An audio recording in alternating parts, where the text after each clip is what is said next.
بسم اللہ الرحمن الرحیم۔ برسیسہ راہب کی گمراہی کا عبرتناک انجام۔ بنی اسرائیل میں برسیسہ نامی ایک راہب تھا۔ اس وقت بنی اسرائیل میں اس جیسا کوئی عبادت گزار نہیں تھا۔ اس نے ایک عبادت خانہ بنایا ہوا تھا، وہ اسی میں عبادت میں مست رہتا تھا۔ اسے لوگوں سے کوئی غرض نہیں تھی، نہ تو وہ کسی کو ملتا تھا اور نہ ہی کسی کے پاس آتا جاتا تھا۔ شیطان نے اسے گمراہ کرنے کا ارادہ کر لیا۔ برسیسہ اپنے کمرے سے باہر نکلتا ہی نہیں تھا۔ وہ ایسا عبادت گزار تھا کہ اپنا وقت ہرگز ضائع نہیں کرتا تھا۔ شیطان نے دیکھا کہ جب دن میں کچھ وقت یہ تھکتے ہیں تو کبھی کبھی اپنی کھڑکی سے باہر جھانک کر دیکھ لیتے ہیں۔ ادھر کوئی آبادی بھی نہیں تھی، اس کا اکیلا صومعہ تھا۔ اس کے ارد گرد کھیت اور باغ تھے۔ جب اس نے دیکھا کہ وہ دن میں ایک یا دو مرتبہ کھڑکی سے دیکھتے ہیں تو اس مردود نے انسانی شکل میں آ کر کھڑکی کے سامنے نماز کی نیت باندھ لی۔ اس نے نماز کیا پڑھنی تھی، فقط شکل بنا کر کھڑا تھا۔ اب دیکھو کہ جس کی جو لائن ہوتی ہے اس کو گمراہ کرنے کے لیے اس کے مطابق بہروپ بناتا ہے۔ چنانچہ جب اس نے کھڑکی میں باہر جھانکا تو ایک آدمی کو قیام کی حالت میں دیکھا۔ وہ بڑا حیران ہوا۔ جب دن کے دوسرے حصے میں اس نے دوبارہ ارادتاً باہر دیکھا تو وہ رکوع میں تھا۔ بڑا لمبا رکوع کیا۔ تیسری مرتبہ سجدے کی حالت میں دیکھا۔ کئی دن اسی طرح ہوتا رہا۔ آہستہ آہستہ برسیسہ کے دل میں یہ بات آنے لگی کہ یہ تو کوئی بڑا ہی بزرگ انسان ہے جو دن رات اپنی عبادتیں کرتا ہے۔ وہ کئی مہینوں تک اسی طرح شکل بنا کر قیام، رکوع اور سجدے کرتا رہا، یہاں تک کہ برسیسہ کے دل میں یہ بات آنے لگی کہ میں اسے پوچھوں تو صحیح کہ یہ کون ہے۔ جب برسیسہ کے دل میں یہ بات آنے لگی تو شیطان نے کھڑکی کے قریب مصلی بچھانا شروع کر دیا۔ جب مصلی کھڑکی کے قریب آ گیا اور برسیسہ نے باہر جھانکا تو اس نے شیطان سے پوچھا، تم کون ہو؟ وہ کہنے لگا، آپ کو مجھ سے کیا غرض ہے؟ میں اپنے کام میں لگا ہوا ہوں، مجھے ڈسٹرب نہ کریں۔ وہ سوچنے لگا کہ عجیب بات ہے کہ کسی کی کوئی بات سننا گوارا ہی نہیں کرتا۔ دوسرے دن برسیسہ نے پھر پوچھا کہ آپ اپنا تعارف تو کروائیں۔ وہ کہنے لگا، مجھے اپنا کام کرنے دو۔ اللہ کی شان، ایک دن بارش ہونے لگی۔ وہ بارش میں بھی نماز کی شکل بنا کر کھڑا ہو گیا۔ برسیسہ کے دل میں بات آئی کہ جب یہ اتنا عبادت گزار ہے کہ اس نے بارش کی بھی کوئی پرواہ نہیں کی، کیوں نہ میں اچھے اخلاق کا مظاہرہ کروں اور اس سے کہوں کہ میاں اندر آ جاؤ۔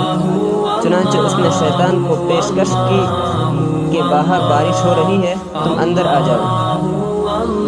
وہ جواب میں کہنے لگا، ٹھیک ہے، مومن کو مومن کی دعوت قبول کر لینی چاہیے، لہٰذا میں آپ کی دعوت قبول کر لیتا ہوں۔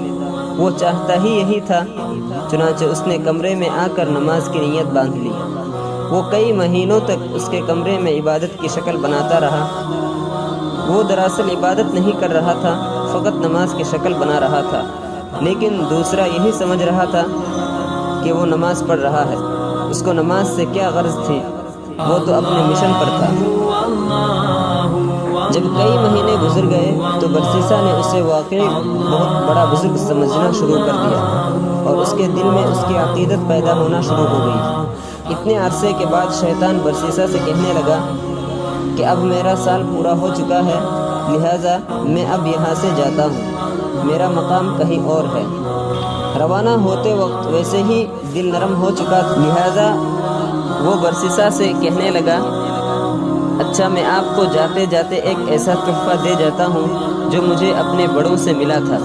وہ تحفہ یہ ہے کہ اگر تمہارے پاس کوئی بھی بیمار آئے تو اس پر یہ پڑھ کر دم کر دیا کرنا، وہ ٹھیک ہو جایا کرے گا۔ تم بھی کیا یاد کرو گے کہ کوئی آیا تھا اور تحفہ دے گیا تھا؟ برسیسہ نے کہا، مجھے اس کی کوئی ضرورت نہیں۔ وہ کہنے لگا کہ ہمیں یہ نعمت طویل مدت کی محنت کے بعد ملی ہے، میں وہ نعمت تمہیں تحفے میں دے رہا ہوں اور تم انکار کر رہے ہو، تم تو بڑے نالائق انسان ہو۔ یہ سن کر برسیسہ کہنے لگا، اچھا جی، مجھے بھی سکھا ہی دیں۔ چنانچہ شیطان نے اسے ایک دم سکھا دیا اور یہ کہتے ہوئے رخصت ہو گیا کہ اچھا پھر کبھی ملیں گے۔ وہ وہاں سے سیدھا بادشاہ کے گھر گیا۔ بادشاہ کے 3 بیٹے اور 1 بیٹی تھی۔ شیطان نے جا کر اس بیٹی پر اثر ڈالا اور وہ مجنونہ سی بن گئی۔ وہ خوبصورت اور پڑھی لکھی لڑکی تھی، لیکن شیطان کے اثر سے اسے دورے پڑنا شروع ہو گئے۔ بادشاہ نے اس کے علاج کے لیے حکیم اور ڈاکٹر بلوائے۔ کئی دنوں تک وہ اس کا علاج کرتے رہے، لیکن کوئی فائدہ نہ ہوا۔ جب کئی دنوں کے علاج کے بعد بھی کچھ افاقہ نہ ہوا تو شیطان نے بادشاہ کے دل میں یہ بات ڈالی کہ بڑے حکیموں اور ڈاکٹروں سے علاج کروا لیا ہے، اب کسی دم والے سے ہی دم کروا کر دیکھ لو۔ خیال آتے ہی اس نے سوچا کہ ہاں، کسی دم والے کو تلاش کرنا چاہیے۔ چنانچہ اس نے اپنی سرکاری ہر کاریں بھیجے تاکہ وہ پتہ کر کے آئیں کہ اس وقت سب سے زیادہ نیک بندہ کون ہے۔ سب نے کہا کہ اس وقت سب سے زیادہ نیک آدمی تو برسیسا ہے، اور وہ تو کسی سے ملتا ہی نہیں ہے۔ بادشاہ نے کہا کہ اگر وہ کسی سے نہیں ملتا تو ان کے پاس جا کر میری طرف سے درخواست کرو کہ ہم آپ کے پاس آ جاتے ہیں۔ کچھ آدمی برسیسا کے پاس گئے۔ اس نے انہیں دیکھ کر کہا کہ آپ مجھے ڈسٹرب کرنے کیوں آئے ہیں؟ انہوں نے کہا کہ بادشاہ کی بیٹی بیمار ہے، حکیموں اور ڈاکٹروں سے بڑا علاج کروایا ہے، لیکن کوئی فائدہ نہیں ہوا۔ بادشاہ چاہتے ہیں کہ آپ بے شک یہاں نہ آئیں تاکہ آپ کی عبادت میں خلل نہ آئے۔ ہم آپ کے پاس بچی کو لے کر آ جاتے ہیں، آپ یہی اس بچی کو دم کر دینا، ہمیں امید ہے کہ آپ کے دم کرنے سے وہ ٹھیک ہو جائے گی۔ اس کے دل میں ایک خیال آیا کہ ہاں، میں نے ایک دم سیکھا تو ہے، اس دم کو آزمانے کا یہ اچھا موقع ہے۔ چلو یہ تو پتہ چل جائے گا کہ وہ دم ٹھیک بھی ہے یا نہیں۔ چنانچہ اس نے ان لوگوں کو بادشاہ کی بیٹی کو لانے کے لیے اجازت دے دی۔ بادشاہ اپنی بیٹی کو لے کر برسیسا کے پاس آ گیا۔ اس نے جیسے ہی دم کیا وہ فوراً ٹھیک ہو گئی۔ مرض بھی شیطان نے لگایا تھا اور دم بھی اسی نے بتایا تھا، لہذا دم کرتے ہی شیطان اس کو چھوڑ کر چلا گیا اور وہ بالکل ٹھیک ہو گئی۔ بادشاہ کو پکا یقین ہو گیا کہ میری بیٹی اس کے دم سے ٹھیک ہوئی ہے۔ 1-1.5 ماہ کے بعد اس نے پھر اسی طرح بچی پر حملہ کیا اور وہ اسے پھر برسیسا کے پاس لے آئے۔ اس نے دم کیا تو پھر اسے چھوڑ کر چلا گیا، حتیٰ کہ 2-4 دن کے بعد بادشاہ کو پکا یقین ہو گیا کہ میری بیٹی کا علاج اس کے دم میں ہے۔ اب برسیسا کی بڑی شہرت ہونے لگی کہ اس کے دم سے بادشاہ کی بیٹی ٹھیک ہو جاتی ہے۔ کچھ عرصے کے بعد اس بادشاہ کے ملک پر کسی نے حملہ کیا۔ وہ اپنے شہزادوں کے ہمراہ دشمن کا مقابلہ کرنے کے لیے تیاری کرنے لگا۔ اب بادشاہ سوچ میں پڑ گیا کہ اگر جنگ میں جائے تو بیٹی کو کس کے پاس چھوڑ کر جائے۔ کسی نے مشورہ دیا کہ کسی وزیر کے پاس چھوڑ جائے، اور کسی نے کوئی اور مشورہ دیا۔ بادشاہ کہنے لگا کہ اگر اس کو دوبارہ بیماری لگ گئی تو پھر کیا بنے گا؟ برسیسا تو کسی کی بات بھی نہیں سنے گا۔ چنانچہ بادشاہ نے کہا کہ میں خود برسیسا کے پاس اپنی بیٹی کو چھوڑ جاتا ہوں۔ دیکھو شیطان کیسے جوڑ ملا رہا ہے۔ بادشاہ اپنے 3 بیٹوں اور بیٹی کو لے کر برسیسا کے پاس پہنچ گیا اور کہنے لگا کہ ہم جنگ پر جا رہے ہیں، زندگی اور موت کا پتہ نہیں ہے، مجھے اس وقت سب سے زیادہ اعتماد تمہیں پر ہے اور میری بیٹی کا علاج بھی تمہارے ہی پاس ہے، لہٰذا میں چاہتا ہوں کہ یہ بچی تمہارے پاس ہی ٹھہر جائے۔ برسیسا کہنے لگا توبہ توبہ، میں یہ کام کیسے کر سکتا ہوں کہ یہ اکیلی میرے پاس ٹھہرے؟ بادشاہ نے کہا نہیں، ایسی کوئی بات نہیں ہے، بس آپ اجازت دے دیں، میں اس کے رہنے کے لیے آپ کے عبادت خانے کے سامنے ایک گھر بنوا دیتا ہوں اور یہ اسی گھر میں ٹھہرے گی۔ برسیسا نے یہ سن کر کہا چلو ٹھیک ہے۔ جب اس نے اجازت دے دی تو بادشاہ نے اس کے عبادت خانے کے سامنے گھر بنوا دیا اور بچی کو وہاں چھوڑ کر جنگ پر روانہ ہو گئے۔ اب برسیسا کے دل میں بات آئی کہ میں اپنے لیے تو کھانا بناتا ہی ہوں، اگر بچے کا کھانا میں ہی بنا دیا کروں تو اس میں کیا حرج ہے، کیونکہ وہ اکیلی ہے، پتہ نہیں وہ اپنے لیے کھانا پکائے گی بھی یا نہیں۔ چنانچہ وہ کھانا بناتا اور آدھا خود کھا کر باقی آدھا کھانا اپنے عبادت خانے کے دروازے سے باہر رکھ دیتا اور اپنا دروازہ کھٹکھٹا دیتا۔ یہ اس لڑکی کے لیے اشارہ ہوتا کہ اپنا کھانا اٹھا لو۔ اس طرح وہ لڑکی کھانا اٹھا کر لے جاتی اور کھا لیتی۔ کئی مہینوں تک یہی معمول رہا۔ اس کے بعد شیطان نے اس کے دل میں یہ بات ڈالی کہ دیکھو وہ لڑکی اکیلی رہتی ہے، تم کھانا پکا کر اپنے دروازے کے باہر رکھ دیتے ہو اور لڑکی کو وہ کھانا اٹھانے کے لیے گلی میں نکلنا پڑتا ہے۔ اگر کبھی کسی مرد نے دیکھ لیا تو وہ تو اس کی عزت خراب کر دے گا، اس لیے بہتر یہ ہے کہ کھانا بنا کر اس کے دروازے کے اندر رکھ دیا کرو تاکہ اس کو باہر نکلنا نہ پڑے۔ چنانچہ برسیسا نے کھانا بنا کر اس کے دروازے کے اندر رکھنا شروع کر دیا۔ وہ کھانا رکھ کر کنڈی کھٹکھٹا دیتا اور وہ کھانا اٹھا لیتی۔ یہ سلسلہ چلتا رہا۔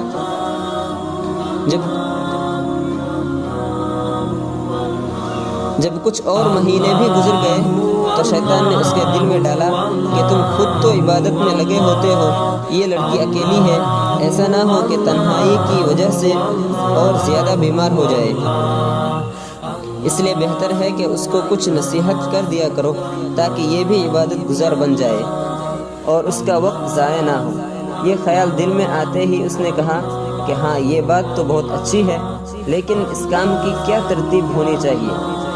شیطان نے اس بات کا جواب بھی اس کے دل میں ڈالا کہ اس کو کہہ دو کہ وہ اپنے گھر کی چھت پر آ جایا کرے اور تم بھی اپنے کمرے کی چھت پر بیٹھ جایا کرو اور اسے واعظ و نصیحت کیا کرو۔ چنانچہ اس نے اسی ترتیب میں واعظ و نصیحت کرنا شروع کر دی۔ اس کے واعظ کا اس لڑکی پر بڑا اثر ہوا، اس نے نمازیں اور وظیفے شروع کر دیے۔ اب شیطان نے اس کے دل میں یہ بات ڈالی کہ دیکھ تیری نصیحت کا اس پر کتنا اثر ہوا، ایسی نصیحت تو ہر روز ہونی چاہیے۔ چنانچہ اس نے روزانہ نصیحت کرنا شروع کر دی۔ اسی طرح کرتے کرتے جب کچھ وقت گزر گیا تو شیطان نے پھر اس کے دل میں یہ بات ڈالی کہ تم اپنے گھر کی چھت پر بیٹھتے ہو اور وہ اپنے گھر کی چھت پر بیٹھتی ہے، راستے میں گزرنے والے کیا باتیں سوچیں گے کہ یہ کون باتیں کر رہے ہیں، اس طرح تو بہت ہی غلط تاثر پیدا ہو جائے گا۔ اس لیے بہتر ہے کہ چھت پر بیٹھ کر اونچی آواز سے بات کرنے کے بجائے تم دروازے سے باہر کھڑے ہو کر تقریر کرو اور وہ دروازے کے اندر کھڑی ہو کر سن لے، پردہ تو ہوگا ہی صحیح۔ چنانچہ اب اسی ترتیب سے واعظ و نصیحت شروع ہو گئی۔ کچھ عرصے تک اسی طرح معمول رہا۔ اس کے بعد شیطان نے پھر برسیسا کے دل میں خیال ڈالا کہ تم باہر کھڑے رہ کر تقریر کرتے ہو، دیکھنے والے کیا کہیں گے کہ پاگلوں کی طرح ایسے ہی باتیں کر رہا ہے، اس لیے اگر تقریر کرنی ہے تو چلو کواڑ کے اندر کھڑے ہو کر لیا کرو، وہ دور کھڑی ہو کر سن لیا کرے گی۔ چنانچہ اب اس نے دروازے کے اندر کھڑے ہو کر تقریر کرنا شروع کر دیا۔ جب اس نے اندر کھڑے ہو کر تقریر کرنا شروع کر دی تو لڑکی نے اسے بتایا کہ اتنی نمازیں پڑھتی ہوں اور اتنی عبادت کرتی ہوں۔ یہ سن کر اسے بڑی خوشی ہوئی کہ میری باتوں کا اس پر بڑا اثر ہو رہا ہے، اب میں اکیلا ہی عبادت نہیں کر رہا ہوں بلکہ یہ بھی عبادت کر رہی ہے۔ کئی دن تک یہی سلسلہ چلتا رہا۔ بالآخر شیطان نے لڑکی کے دل میں برسیسا کی محبت ڈالی اور برسیسا کے دل میں لڑکی کی محبت ڈالی۔ چنانچہ لڑکی نے کہا کہ آپ جو کھڑے کھڑے بیان کرتے ہیں میں آپ کے لیے چارپائی ڈال دیا کروں گی، آپ اس پر بیٹھ کر بیان کر دیا کرنا اور میں دور بیٹھ کر سن لیا کروں گی۔ اس نے کہا بہت اچھا۔ لڑکی نے دروازے کے قریب چارپائی ڈال دی۔ برسیسا اس پر بیٹھ کر نصیحت کرتا رہا اور لڑکی دور بیٹھ کر باتیں سنتی رہی۔ اس دوران شیطان نے برسیسا کے دل میں لڑکی کے لیے بڑی شفقت و ہمدردی پیدا کر دی۔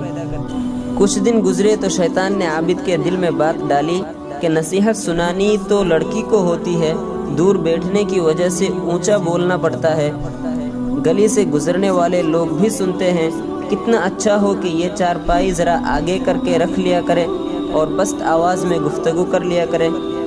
چنانچہ برسیسا کی چارپائی لڑکی کی چارپائی کے قریب تر ہو گئی اور واعظ و نصیحت کا سلسلہ جاری رہا۔ کچھ عرصہ اسی طرح گزرا تو شیطان نے لڑکی کو مزین کر کے برسیسا کے سامنے پیش کرنا شروع کر دیا، اور وہ یوں اس لڑکی کے حسن و جمال کا برود ہوتا گیا۔ اب شیطان نے برسیسا کے دل میں جوانی کے خیالات ڈالنا شروع کر دیے، حتیٰ کہ برسیسا کا دل عبادت خانے سے اچٹ ہو گیا اور اس کا زیادہ وقت لڑکی سے باتیں کرنے میں گزر جاتا۔ سال گزر چکا تھا۔ ایک دفعہ شہزادوں نے آ کر شہزادی کی خبر گیری کی تو شہزادی کو خوش و خرم پایا اور راہب کے گن گاتے دیکھا۔ شہزادوں کو لڑائی کے لیے دوبارہ سفر پر جانا تھا، اس لیے وہ مطمئن ہو کر چلے گئے۔ اب شہزادوں کے جانے کے بعد شیطان نے اپنی کوششیں تیز کر دی، چنانچہ اس نے برسیسا کے دل میں لڑکی کا عشق پیدا کر دیا اور لڑکی کے دل میں برسیسا کا عشق بھر دیا، حتیٰ کہ دونوں طرف برابر کی آگ سلگ اٹھی۔ اب جس وقت عابد نصیحت کرتا تو سارا دن اس کی نگاہیں شہزادی کے چہرے پر جمی رہتی۔ شیطان لڑکی کو ناز و انداز سکھاتا اور وہ سراپا نازنین رشک کمر اپنے انداز و اطوار سے برسیسا کا دل لبھاتی، حتیٰ کہ عابد نے علیحدہ چارپائی پر بیٹھنے کے بجائے لڑکی کے ساتھ ایک ہی چارپائی پر بیٹھنا شروع کر دیا۔ اب اس کی نگاہیں جب شہزادی کے چہرے پر پڑی تو اس نے اسے سراپا حسن و جمال اور جاذب نظر پایا، چنانچہ اپنی شہوانی جذبات پر قابو نہ رکھ سکا اور اس شہزادی کی طرف ہاتھ بڑھایا۔ شہزادی نے مسکرا کر اس کی حوصلہ افزائی کی، یہاں تک کہ برسیسا زنا کا مرتکب ہو گیا۔ جب دونوں کے درمیان سے حیا کی دیوار ہٹ گئی اور زنا کے مرتکب ہوئے تو وہ آپس میں میاں بیوی کی طرح رہنے لگ گئے۔ اسی دوران شہزادی حاملہ ہو گئی۔ اب برسیسا کو فکر لاحق ہوئی کہ اگر کسی کو پتہ چل گیا تو کیا بنے گا، مگر شیطان نے اس کے دل میں خیال ڈالا کہ کوئی فکر کی بات نہیں، جب وضع حمل ہوگا تو نو مولود کو زندہ درگور کر دینا اور لڑکی کو سمجھا دینا، وہ اپنا بھی عیب چھپائے گی اور تمہارا بھی عیب چھپائے گی۔ اس خیال کے آتے ہی ڈر اور خوف کے تمام حجاب دور ہو گئے اور برسیسا بے خوف و خطر ہوش پرستی اور نفس پرستی میں مشغول رہا۔ ایک وہ دن بھی آیا جب اس شہزادی نے بچے کو جنم دیا۔ جب بچے کو دودھ پلانے لگی تو شیطان نے برسیسا کے دل میں ڈالا کہ اب تو 1.5-2 سال گزر گئے ہیں اور بادشاہ اور دیگر لوگ جنگ سے واپس آنے والے ہیں۔ شہزادی تو ان کو سارا ماجرا سنا دے گی، اس لیے تم اس کا بیٹا کسی بہانے سے قتل کر دو تاکہ گناہ کا ثبوت نہ رہے۔ چنانچہ ایک دفعہ شہزادی سوئی ہوئی تھی، اس نے بچے کو اٹھایا اور قتل کر کے گھر کے صحن میں دبا دیا۔ اب ماں تو ماں ہی ہوتی ہے۔ جب وہ اٹھی تو اس نے کہا میرا بیٹا کدھر ہے؟ اس نے کہا مجھے تو کوئی خبر نہیں۔ ماں نے ادھر ادھر دیکھا تو بیٹے کا کہیں سراغ نہ ملا، چنانچہ وہ اس سے خفا ہونے لگی۔ جب وہ خفا ہونے لگی تو شیطان نے برسیسا کے دل میں بات ڈالی کہ دیکھو یہ ماں ہے اور یہ اپنے بیٹے کو ہرگز نہیں بھولے گی۔ پہلے تو نامعلوم یہ بتاتی یا نہ بتاتی، اب تو یہ ضرور بتا دے گی، لہٰذا اب ایک ہی علاج باقی ہے، لڑکی کو بھی قتل کر دو تاکہ نہ رہے گا بانس اور نہ بجے گی بانسری۔ جب بادشاہ آ کر پوچھے گا تو بتا دینا کہ پس وہ بیمار ہوئی تھی اور مر گئی۔ جیسے ہی اس کے دل میں یہ بات آئی کہنے لگا کہ بالکل ٹھیک ہے۔ چنانچہ اس نے لڑکی کو بھی قتل کر دیا اور لڑکے کے ساتھ ہی صحن میں دفن کر دیا۔ اس کے بعد وہ اپنی عبادت میں لگ گیا۔ کچھ مہینوں کے بعد بادشاہ سلامت واپس آ گئے۔ اس نے بیٹوں کو بھیجا کہ جاؤ اپنی بہن کو لے آؤ۔ وہ برسیسا کے پاس آئے اور کہنے لگے جی ہماری بہن آپ کے پاس تھی، ہم اسے لینے آئے ہیں۔ برسیسا ان کی بات سن کر رو پڑا اور کہنے لگا کہ آپ کی بہن بہت اچھی تھی، بڑی نیک تھی اور ایسے عبادت کرتی تھی، لیکن وہ اللہ کو پیاری ہو گئی تھی۔ یہ صحن میں اس کی قبر ہے۔ بھائیوں نے جب سنا تو وہ رو دھو کر واپس چلے گئے۔ گھر جا کر جب وہ رات کو سوئے تو شیطان خواب میں بڑے بھائی کے پاس گیا اور اس سے پوچھنے لگا، بتاؤ تمہاری بہن کا کیا بنا؟ وہ کہنے لگے، ہم جنگ کے لیے گئے ہوئے تھے، اسے برسیسا کے پاس چھوڑ کر گئے تھے، وہ اب فوت ہو چکی ہے۔ شیطان کہنے لگا، وہ فوت نہیں ہوئی تھی؟ اس نے پوچھا کہ اگر فوت نہیں ہوئی تھی تو کیا ہوا تھا؟ وہ کہنے لگا، برسیسا نے خود یہ کرتوت کیا ہے اور اس نے خود اسے قتل کیا ہے اور فلاں جگہ اسے دفن کیا، اور بچے کو بھی اس نے اسی کے ساتھ دفن کیا تھا۔ اس کے بعد وہ خواب میں ہی اس کے درمیانی بھائی کے پاس گیا اور اس کو بھی یہی کچھ کہا، اور پھر اس کے چھوٹے بھائی کے پاس جا کر بھی یہی کچھ کہا۔ تینوں بھائیوں جب صبح اٹھے تو ایک نے کہا کہ میں نے یہ خواب دیکھا ہے، دوسرے نے کہا میں نے بھی یہی خواب دیکھا ہے، تیسرے نے کہا میں نے بھی یہی خواب دیکھا ہے۔ وہ آپس میں کہنے لگے کہ یہ عجیب اتفاق ہے کہ سب کو ایک جیسا خواب آیا ہے۔ سب سے چھوٹے بھائی نے کہا، یہ اتفاق کی بات نہیں ہے بلکہ میں جا کر تحقیق کروں گا۔ دوسرے نے کہا، چھوڑو بھائی، یہ کون سی بات ہے، جانے دو۔ وہ کہنے لگا، نہیں، میں ضرور تفتیش کروں گا۔ چنانچہ چھوٹا بھائی غصے میں آ کر چل پڑا۔ اسے دیکھ کر باقی بھائی بھی اس کے ساتھ ہو لیے۔ انہوں نے جا کر جب زمین کو کھودا تو اس میں بہن کی ہڈیاں بھی مل گئی اور ساتھ ہی چھوٹے سے بچے کی ہڈیوں کا ڈھانچہ بھی مل گیا۔ جب ثبوت مل گیا تو انہوں نے برسیسا کو گرفتار کر لیا۔ اسے جب قاضی کے پاس لے جایا گیا تو اس نے قاضی کے روبرو اپنے اس گھناؤنے اور مکروہ فعل کا اقرار کر لیا، اور قاضی نے برسیسا کو پھانسی دینے کا حکم دے دیا۔ جب برسیسا کو پھانسی کے تخت پر لایا گیا اور اس کے گلے میں پھندا ڈالا گیا اور پھر پھندا کھینچنے کا وقت آیا تو پھندا کھینچنے سے عین 2-4 لمحے پہلے شیطان اس کے پاس وہی عبادت گزار کی شکل میں آیا۔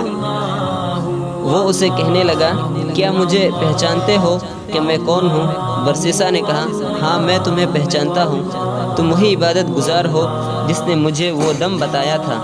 شیطان نے کہا، وہ دم بھی آپ کو میں نے بتایا تھا، لڑکی کو بھی میں نے اپنا اثر ڈال کر بیمار کیا تھا، اسے قتل بھی میں نے تجھ سے کروایا تھا، اور اگر اب تو بچنا چاہے تو میں ہی تمہیں بچا سکتا ہوں۔ برسیسا نے کہا، اب تم مجھے کیسے بچا سکتے ہو؟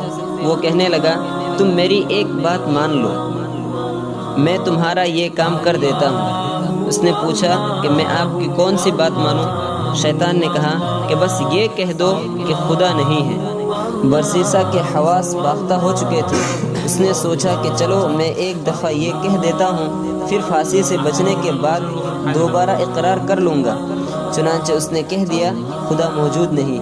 عین اس لمحے میں کھینچنے والے نے کھینچ دیا اور یوں اس عبادت گزار کی کفر پر موت آ گئی۔ السلام علیکم ورحمۃ اللہ۔ Subscribe now and press the bell icon. Never miss an update.